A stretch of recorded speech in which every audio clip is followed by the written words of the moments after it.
O presidente Lula confirmou participação do Brasil na cúpula do G7, que vai acontecer no Canadá.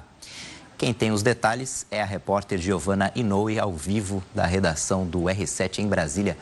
Giovana, muito boa tarde para você. Queria começar perguntando qual que é a importância do país participar desse encontro. Boa tarde.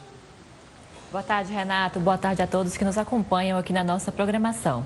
Então, Renato, o presidente Lula conversou com o primeiro-ministro canadense, o Mark Carney, nesta quarta-feira por telefone.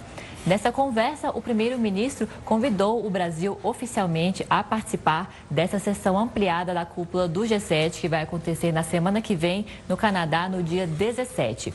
O presidente Lula, então, aceitou esse convite e ele disse que ele pode contribuir nessas conversas falando sobre segurança energética, minerais críticos, financiamento, inovação e tecnologia e também inteligência artificial. Além do Brasil, os países que vão participar dessa sessão ampliada da cúpula do G7 são a África do Sul, a Austrália, Coreia do Sul, Emirados Árabes, Índia e também o México.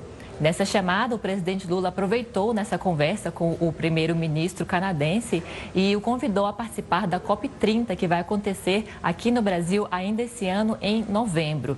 Durante a conversa, tanto o presidente Lula quanto o Mark Carney também conversaram sobre o fortalecimento das relações bilaterais entre os países e também sobre alguns assuntos que são pautas comuns entre o Brasil e o Canadá, como a defesa da democracia, o multilateralismo e também o livre comércio. Renato.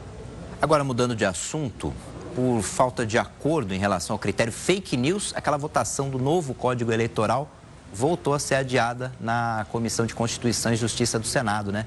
Giovana, já tem alguma nova data para essa votação? Então, Renato, a análise do novo Código Eleitoral devia ter sido feita nesta quarta-feira na CCJ, mas ela foi adiada para 9 de julho. Essa foi a segunda vez que esse assunto, essa votação, foi adiada na CCJ por falta de acordo entre os parlamentares. Os assuntos que estão causando confusão aí nessa votação são dois, principalmente. Um deles é sobre como impedir a divulgação de informações falsas e também a punição para elas, e também sobre separação de vagas, de 20% das vagas da Câmara e no Senado para mulheres.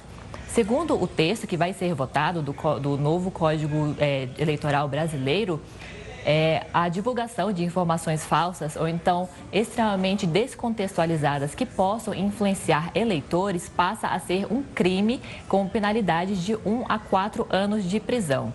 A divulgação de mensagens eleitorais em massa também fica proibida. Mas acontece que, segundo alguns senadores, essa proibição da divulgação de mensagens em massa e também esse aumento da penalidade por ir contra o sistema eleitoral pode configurar contra a liberdade de expressão. Já sobre as vagas femininas, o texto determina que 20% das cadeiras, tanto da Câmara e do Senado, precisam obrigatoriamente ser preenchidas por parlamentares mulheres. Atualmente, a nossa lei ela não determina nenhum tipo de cota de vagas separadas para mulheres. O que acontece atualmente é que os partidos precisam ter 30% das candidaturas separadas para mulheres. Mas alguns parlamentares afirmam que não precisam ter vaga separada para as mulheres, a chamada cota feminina, para incentivar a participação de mulheres na política e por isso estão tendo esses embates. Então são principalmente nesses pontos, nessas vagas femininas e também sobre contra a divulgação de fake news que não aconteceram ainda esse acordo e por isso a votação na CCJ foi adiada mais uma vez, dessa vez agora para 9 de julho. Renato. Tá certo, a gente segue então acompanhando os detalhes dessa votação. Muito obrigado pelas informações, Giovana.